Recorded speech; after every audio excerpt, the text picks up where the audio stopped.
got a little bit to say here, so if you want to sit down, that's fine. I wrote something down because, frankly, I'm just too damn old to remember it all. So, tonight when I'm talking to you guys, I'm going to cry, and that's a matter of fact. So, I'll need a little help if you could just help me recover a little bit, a little audience participation. So, I'll go, you'll hear me choke up a little bit, and then I'll probably cry a little bit, and then I'm just going to throw my hand up, and if you guys would just mentally count to 3 and say, "Don't cry, Greg," okay? So we're going to try this, all right? Okay? All right, head goes down. Don't cry, Greg! Perfect, that'll work. Yeah, where's my beard, Greg? The person that married Susie and Andrew today, here it comes, all right, is Auntie Patrice. And I could use superlatives and adjectives to describe our feelings towards her and her relationship with our family, but I think I'll just keep it simple. The world is a better place because Auntie Patrice is here. All right?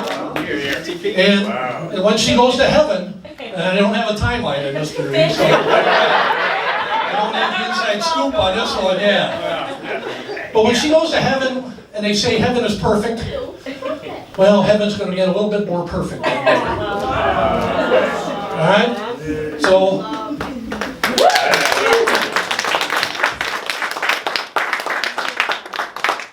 well, thank you, but that was about Patrice. We knew that. All right. Don't cry, Greg. All right, I want to thank everyone that came here today, but I also want to thank somebody that didn't come here today. It was Auntie Monica and Uncle Jeff. They couldn't make it, and evidently there's 40 people here today, and for whatever reason, the number was at 40. Well, Auntie Monica and Uncle Jeff, they were at 40 and 41. One of them was on the bubble, and I was 42. So they're not here, and so here I stand. So as long as we're all here, I thought it'd be wonderful. We just talked about what a wonderful couple they are and how they've managed their lives. But I didn't think today would be neither the time or the place. So we're just going to move on. All right. Around our house, the Kuretskis, just a little background on us.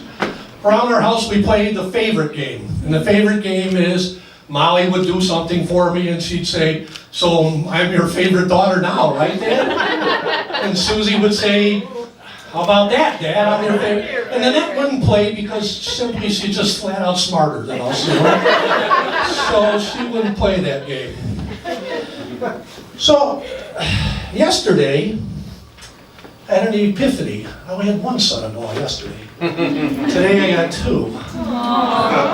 So I was going to mention his name today, but Mommy said, "Please don't mention his name. He could become embarrassed or get uncomfortable or something like that." And I remember words just as she said them to me. She goes, "Greg, don't bring up Aaron because he could get embarrassed or uncomfortable. So he's the other guy."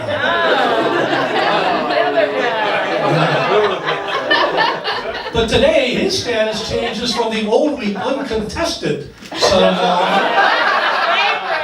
Right? Competition. Let the games begin. On December 29th, 1986, we went to O'Hare Airport and we picked up our daughter, Susan. She came from Seoul, South Korea. South Korea, that's the good guys. Okay? And she went from Seoul to Anchorage, Alaska, to Seattle, to Chicago. And when we were there, the lady that had brought Susie had brought her over with her. She gave her to Nanette, and Nanette grabbed her, put her arms around her, brought her over to an area that was probably a little less busy at the airport, and unwrapped her. She was all wrapped up and everything, and she unwrapped her, and me and Molly kind of stood there, and Nanette goes, "Look at this beautiful baby. Look what God has given us." Okay, you ready? Oh boy. It's okay, Greg. It's okay. All right. So anyhow, so we're looking at this baby, you know, and I look over like this and I go, "Oh my God, is she beautiful?" I had 2 things that come to my mind. I went, "She is really beautiful," and I went, "Holy shit, look at all that hair." And Molly looked up at me, and she was 4 years old at the time, and she looked up at me, she goes, Dad, is that my baby sister now? And I went, yes it is, sweetheart, that's your baby sister, she's coming home with us. And I don't know for certain, but I'm pretty sure she muttered under her breath, damn it, now I gotta play the favorite game.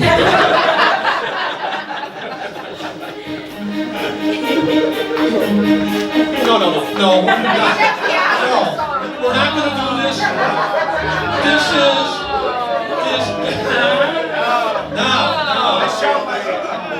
This is gotta.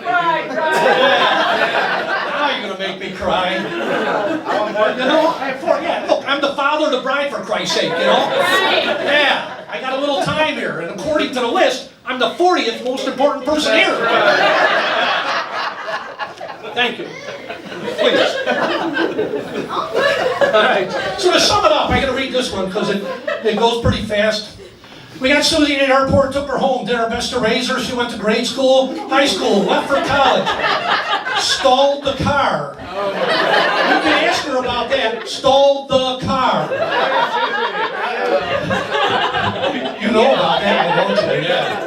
Graduated college, came home with a very expanded vocabulary, not related to her degree. Got a job, moved out, moved back, got another degree, met Andrew, fell in love, moved out, got married. Here we are today. Hey.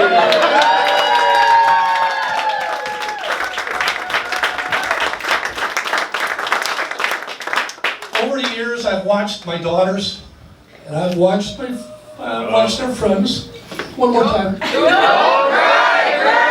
how it works. Wow. Okay. So over the years, and I often thought to myself, I wonder how they're going to turn out.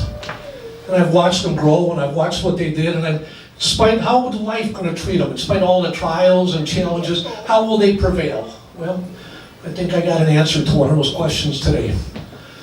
Well done. Not going to stand up here and tell this wonderful couple how to manage a marriage or how to proceed in life. I've been around for 65 years and I've done a few things right, but what if I'm wrong? What if? So I mean, I could tell them, look, you should do this, or criticize them for something that would cause them some unnecessary hardship, and I don't want to do that. So Nanette and I have agreed that we're gonna sit back and watch and see how they turn out. What I am going to say, though, is every couple's relationship, once in a while you ask the other person, why did you marry me? Why did you pick me?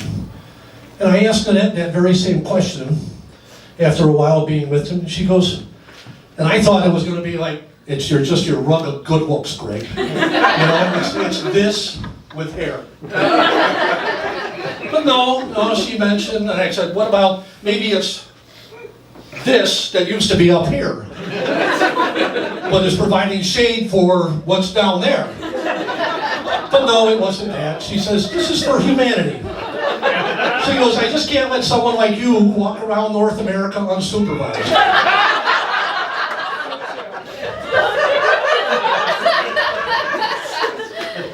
On our 40th wedding anniversary, she received the Nobel Peace Prize. And I'm going to read this.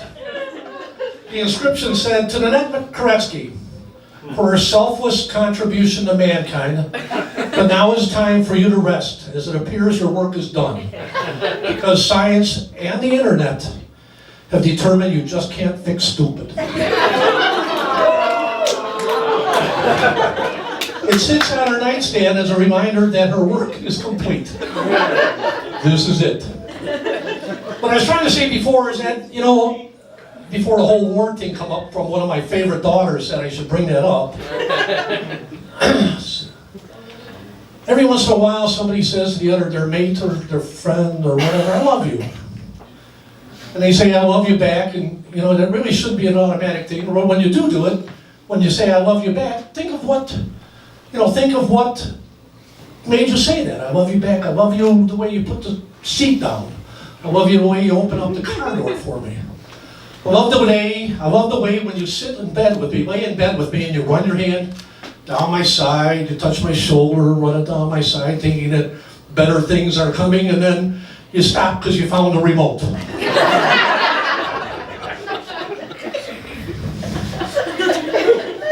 So So when you get say those things, think about it. Think about the list of things that you say. Build on it. I'm certain it will be. So I've been doing this toast for about 40 years. Okay, and this is a sing-along. Well, not a sing-along. This is a follow me kind of toast. Okay? So repeat after me. All right?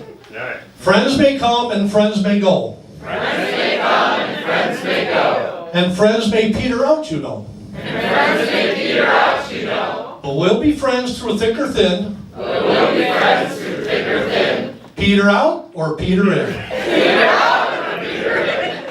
Thank you.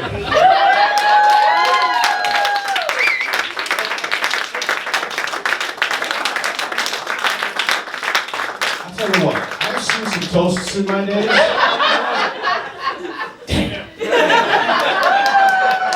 All right, so now